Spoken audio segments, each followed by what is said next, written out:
চলো বন্ধুরা, আজকে নারকেল পিষিয়ে একটু দুধ বের করে নিই।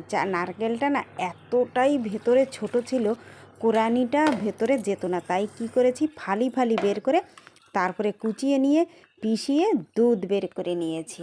আমি কিন্তু পিষিয়েছি, তা পেশাটা ভালো হয়নি, মানে একটু গোটা গোটা ছিল। যাই হোক, আমি চটকে টটকে দুধটা দেখো বের করে নিয়েছি। অনেকটা দুধ হয়েছে, প্রায় 1 লিটারের মতন দুধ আমি বের করে নিয়েছি। কি রান্না করব জানো?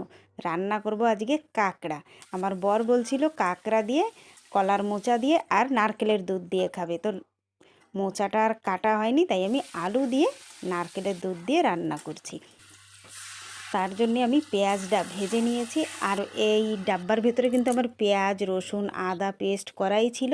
সেইটা দিয়ে ডাব্বাটা আবার একটু নারকেলের দুধ দিয়ে ধুয়ে দিয়ে যে মশলাটা যে দাও, আমি তো মশলা কম দেই, তাই আমি সেই মশলাটা দিয়ে একটু কষিয়ে নিয়ে টমেটো দিয়ে দিয়েছি আর ভাজা আলুটা দিয়ে ভালো করে কষিয়ে নেব। জলের বাবদে কিন্তু আমি নারকেলের দুধ ব্যবহার করেছি, কেন নারকেলের দুধ অনেকটা ছিল।